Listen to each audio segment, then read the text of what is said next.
Let's bring our next storyteller to the stage, John Staughton. Ooh. You can come closer. We're here together. We're friends. All right, John Staughton is a writer, editor, photographer, and publisher that was born in the wrong generation, but has no idea when the right one would be. He prefers silence to small talk, love to lust, and rye whiskey, splash of water. He spends his time, energy, and money on traveling because he knows that life is fleeting and seeing the world will become much more difficult once the water wars begin. Ask him about that after. All right, give another round of applause for John as he takes the mic.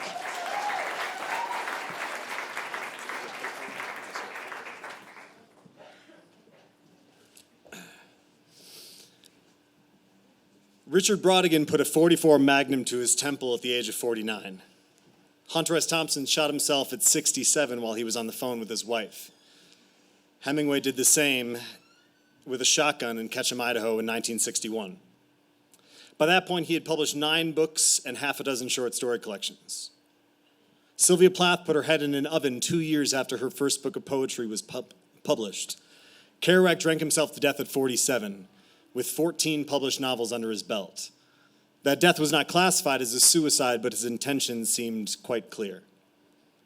Virginia Woolf, at the age of 59, filled her pockets with stones, walked into a river, and never came back up. David Foster Wallace hung himself on the patio, where his wife found him one spring afternoon in 2008. I was 15 when I read the Rum Diary, On the Road, and Trout Fishing in America. I'd consumed A Movable Feast, To the Lighthouse, and The Bell Jar before graduating from high school. I made my first attempt, and inevitable failure, at Infinite Jest by the age of 20. Growing up, I felt bound to each of those writers. Even before learning about their tragic ends, each had made their way into my piles of books, my hands, my conversations, my dinner table. Morbid curiosity had not driven my reading choices, yet I had somehow invited a motley crew of doomed authors to rest on my nightstand. One writer led me stumbling into another as I pieced together their overlapping, generation-spanning stories from Paris and New York, New Orleans, London, and rural Massachusetts. The lives of these far-flung literati held an immediate appeal for me, as the desire to travel and move and be anywhere else was born in me long before complacency of America could take hold. To say that I worshipped words would be an understatement, and by proxy, I worshipped those who wrote them, faults and all. Not only did I devour their bodies of work, but their biographies as well. I wanted to peel back the skin of their words and see where the nerves met bone, where fiction and reality bled together, that sweet spot. I grew to know their lives, memorizing their sins and failures, their affairs and their ex-wives and their fuck-ups and their abandoned children, their means of self-destruction. There was a time when I could recite Hunter S. Thompson's suicide note by heart. One might assume my literary pursuits to be the symptom of an unhappy childhood, but that couldn't be further from the truth. The writers became my constant companions, but I didn't turn to them for commiseration. My adoration was born of curiosity, for a life so different from my own, on the other side of the tracks, of the city, of the ocean. Believe it or not, I was once a glorious little nerd from the south suburbs of Chicago. A lover of soccer, being on stage, and watching nature shows. I sang in the school choir, behaved in church, and I never fought with my sister. I never knew the pain of poverty, family addiction, or the back of my father's hand. Statistically speaking, my life was pretty damn close to perfect. In short, mine was not a childhood that suggested a passion for fatal genius, although I was occasionally weighed down by existential angst after a premature discovery of existentialism.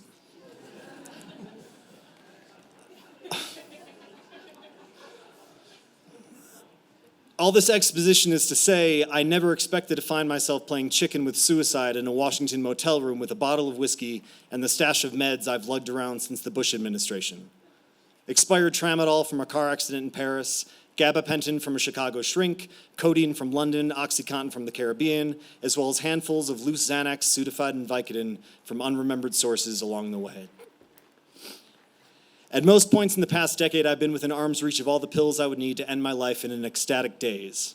but it took me until the age of 31 to roll those dice. By that point, the motel room in a forgotten corner of Washington, I'd been alone on the road for nearly 3 months.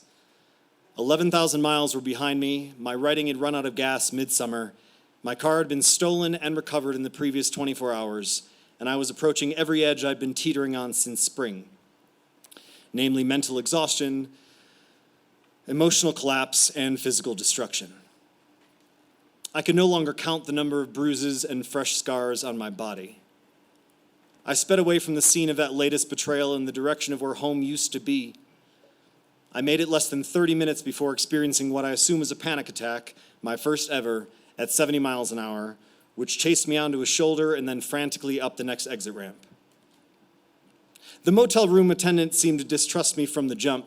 Something shaky in my eyes, I imagine, but $60 a night, he had seen plenty of vacant eyes passing through.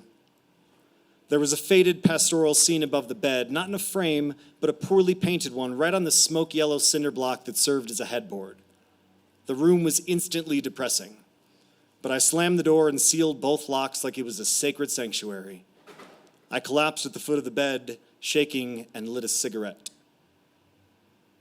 This is where the story turns, and where I feel inclined to describe the spliffs rolled with clammy fingers and my fists hitting the pillows and the mindless laughter, the phone call that broke me, the bloodshot hysteria, that first pill, the basic Clable blare, the fetal phase on the floor, and then the pacing and the chain smoking, the constant burn of whiskey pulled straight, the gagging, the poisonous conversation with myself out loud and in my head, the second and third capsules, the text messages written and then edited and then deleted, and then the fourth pill or the fifth perhaps, another cigarette, another pill, a round one this time, a bloody knee on the cabinet, a stretch of black and stars and pain, and all throughout, the constant tears, the exhaustion, the delirium that only comes once your body abandons a circadian rhythm, once you've dissected your own heart one too many times.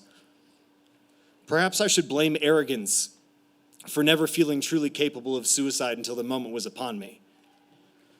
I may have known the suicidal stories from a dozen of my favorite writers, but I had never personally yearned for that cliche release of death.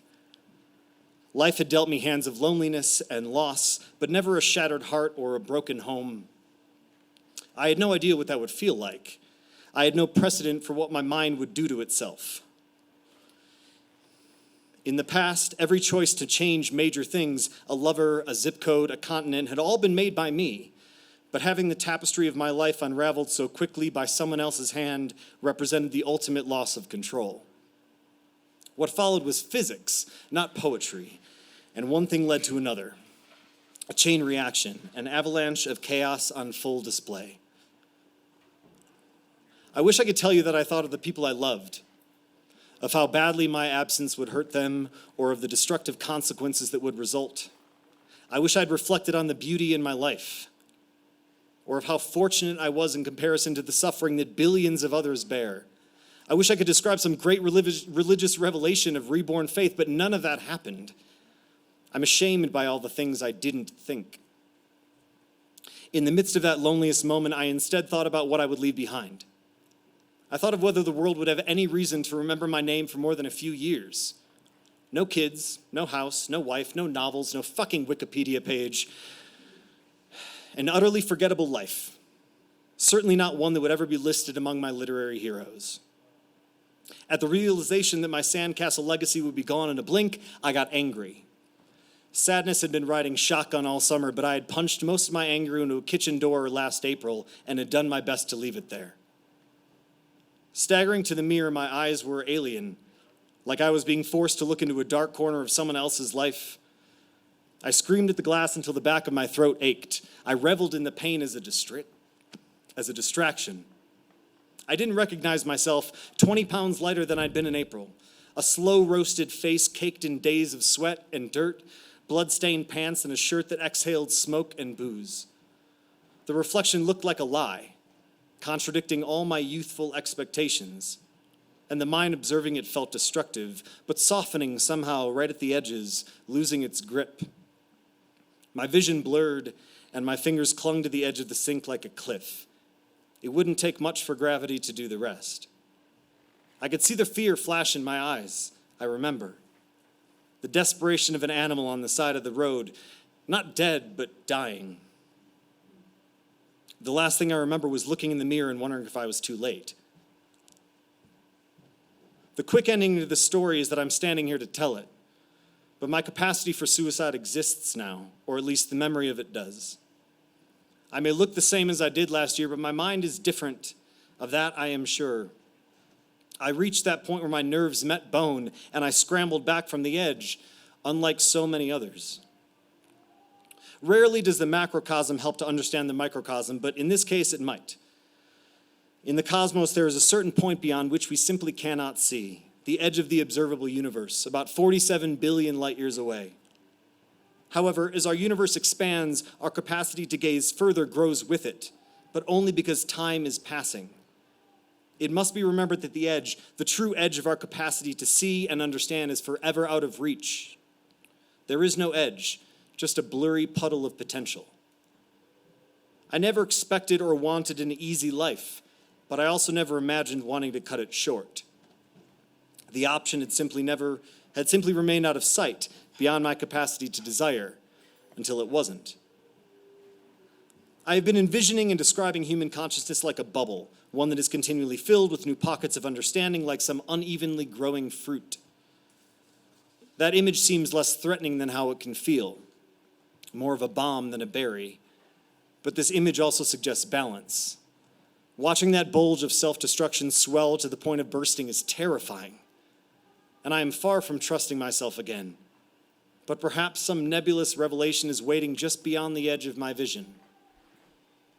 The events of life maybe at times feel cruel and random, but order can eventually be found, and chaos can reveal beauty. We are each of us living proof of that. A great woman once told me that life is long if you know how to use it. I'm not sure that I know how, not yet, but I intend to use it well and be here to tell the story. Thanks.